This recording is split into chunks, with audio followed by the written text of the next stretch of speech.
Tu sais, les gens ils se demandent, ben là, Charles, tu sais, ça fait longtemps qu'il est au UFC, comment ça, moi, je le suis pas, mais tu sais, on a des chemins différents.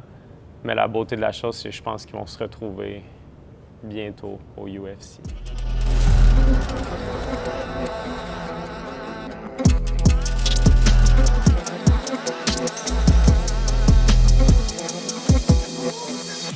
Salut tout le monde, bienvenue sur l'Arena MMA. Aujourd'hui, on interviewe Louis Jourdain dans le cadre de son combat à Samouraï MMA chapitre 6 à Gatineau contre Diego Silva à 125 livres. Comment ça va, Louis? Ça va super bien. Comment se passe ta préparation pour ton retour? Honnêtement, en fait, là, c'est pas mon retour, parce que je me suis battu là pas long, mais ça faisait longtemps que je m'étais pas battu à mon combat précédent, puis là ça va get going. Là. Enfin, on va pouvoir aligner les combats, puis potentiellement aller au UFC si tout se passe bien. Est-ce que là, on a un nouveau Louis Jourdain donc depuis ton retour?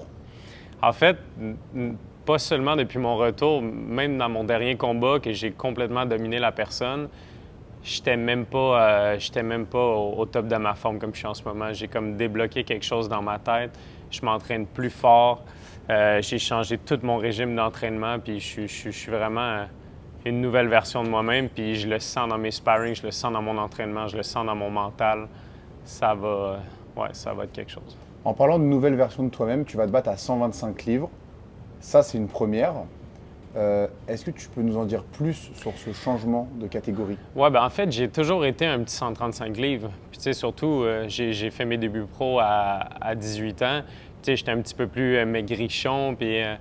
mais j'ai toujours été petit pour ma catégorie de poids. Les gars, ils ont toujours été plus gros que moi, puis je compensais avec mon cardio, je compensais avec mon mental. Je me disais que c'était correct, qu'est-ce que je faisais. Jusqu'à ma dernière coupe de poids, je me suis battu à 130 livres. Puis ça a super bien été. Puis là, je me suis dit, c'est sûr que je vais être capable de faire 125 livres. Je vais avoir un gros avantage côté physique. Puis je pense que ça va bien se faire. Puis même les commentateurs, à mon dernier combat, ils disaient à 125 livres, je pense qu'ils peuvent me mettre demain au UFC, puis je peux me battre contre le top 15 mondial demain. Là. Avant de parler de l'UFC, quel est ton objectif à Samouraï MMA? Est-ce que tu veux y rester un petit moment ou peut-être justement viser la ceinture ou directement te servir de Samouraï en fait comme tremplin et aller à l'UFC le plus rapidement possible? Je pense qu'en ce moment, il n'y a pas de ceinture à 125 livres. Non. Non, hein, c'est ça. C'est sûr que je suis vraiment content de me battre à Samouraï. Je suis content d'enfin me battre ici, devant mon monde. Mais c'est sûr que l'objectif final, c'est les ligues mondiales. C'est là où est-ce qu'on va faire l'argent, c'est là où est-ce que la popularité augmente, c'est là où est-ce que tout est. Mais pour l'instant, je suis vraiment content de me battre pour Samouraï. J'ai réussi à travailler un bon deal avec eux. Puis moi, en ce moment, je suis très satisfait. Mais tu sais, faut quand même regarder le plan long terme. Mais à court terme, Samouraï, c'est une très bonne chose pour moi. Mais idéalement, dans l'avenir, tu dois rejoindre ton frère dans la même organisation. Exactement.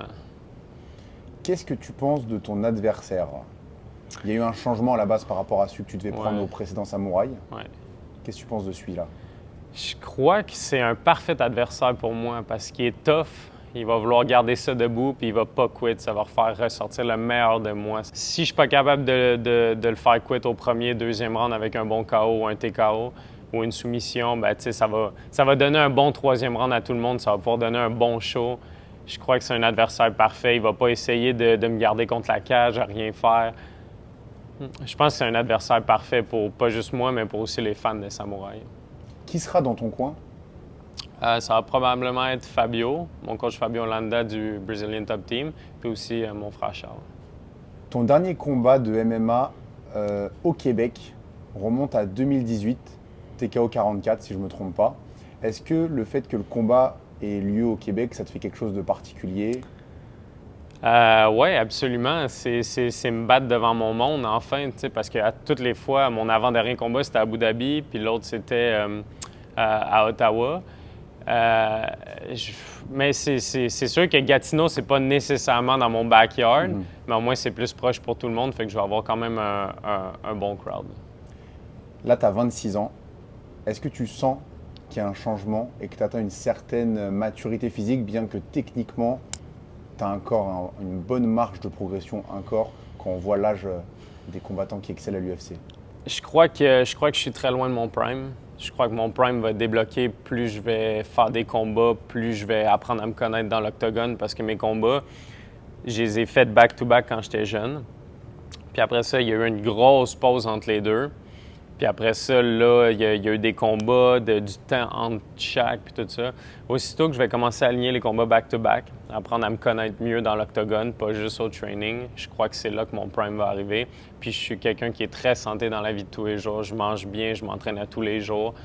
Fait qu'aussitôt que le mind et body vont être ensemble, plus l'expérience dans l'octogone, je crois que c'est là que mon prime va être unlocké, puis ça va être au prochain combat, puis à celui d'après, puis...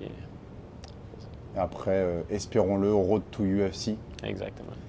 C'est qui tes sparring partners principaux ici? C'est dur de trouver des sparring partners, surtout on fait un sparring avec eux, puis c'est bizarre, on n'a plus de nouvelles. Mais, j'essaie de sparrer, je spare au Donnybrook Boxing Gym avec des très bons boxeurs. On essaie de trouver des gars de sol pour bouger avec nous. On bouge avec des très bons lutteurs. Mais pour ce qui est de MMA, c'est un petit peu plus dur à en trouver.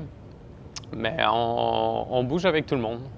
Je m'entraîne aussi beaucoup au Sherbatov à Laval. Puis je pars avec Yoni Sherbatov, qui est un des meilleurs combattants que j'ai jamais eu la chance de bouger avec. Il est tellement talentueux, il est tellement bon. Même si ça fait longtemps qu'il est à retraite, il nous donne encore du fil à retordre quand on bouge avec. Fait qu'on prend pas mal tout ce qui est disponible pour nous. Est-ce que tu peux nous parler de ton expérience en boxe anglaise? Pourquoi tu as voulu t'essayer en boxe anglaise? Comment tu as vécu ces combats-là? En fait, la raison pour laquelle j'étais en boxe, c'est parce que je me suis originellement blessé au genou. Je ne pouvais plus lancer de kick, je ne pouvais plus lutter, je ne pouvais plus faire de jiu-jitsu. Fait qu'est-ce que je me suis dit? Je me suis dit, j'ai 2 mains. Fait que j'ai commencé à pas mal m'entraîner en boxe.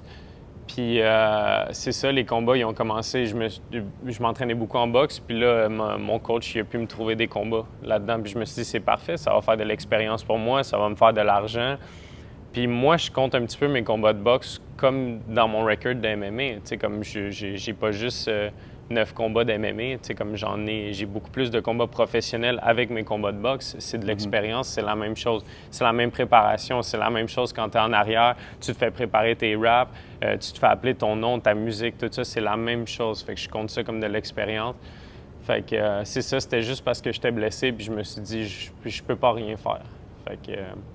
mais c'était le fun. J'ai adoré ça. J'ai adoré ça me battre en boxe. J'ai eu des belles expériences. J'ai été me battre en Arizona. J'ai pu me battre ici à Montréal. J'ai adoré l'expérience. Je suis un fan de boxe depuis toujours. Je regarde tout le temps les combats. Je suis un fan de Canelo, Gervonta Davis. C'est tous des combattants que j'adore. Qu'est-ce que tu as pensé justement de Davis contre Garcia? Ah, c'était sûr. C'était sûr que ça allait arriver. Ceux qui pensaient que Ryan Garcia avait une chance, je ne les comprenais pas. Juste le résumé de Gervonta Davis, il parle pour lui-même. Ça ne m'a pas surpris. Mais je suis un gros fan des deux. Un petit peu moins de Ryan. Je trouve qu'il est un petit peu meilleur sur les réseaux sociaux qu'en combat. Et qu'est-ce que ça fait d'être le petit frère de Charles Jourdain, qui est sûrement au Canada le combattant de l'UFC le plus populaire? Est-ce que ça met une pression supplémentaire? Être le frère de Charles, ça ne met pas une pression. La seule chose, c'est qu'on se fait souvent comparer. C'est sûr. Puis le monde, ils vont baser mes décisions que je devrais faire sur ce que Charles y a fait, mais ce qu'ils ne comprennent pas, c'est qu'on est 2 personnes très différentes, on a des personnalités différentes, on a un petit peu un style de combat différent, même si les deux, on aime donner un show, on est des combattants debout. Fait qu'il faut comme pas comparer les deux, mais tu sais, on est complémentaires, puis moi, Charles, il me donne beaucoup de conseils. Moi, je vois ça juste comme un avantage. Charles, il a des super bons conseils à me donner, il m'aide beaucoup dans ma carrière, c'est juste que c'est sûr que les gens ils se demandent, ben là, Charles, ça fait longtemps qu'il est au UFC, comment ça, moi, je le suis pas, mais on a des chemins différents. Mais la beauté de la chose, c'est que je pense qu'ils vont se retrouver bientôt au UFC. Parfait. Louis Jourdain, merci beaucoup et on te souhaite bon courage pour ton combat du 26 mai. Merci beaucoup. Merci.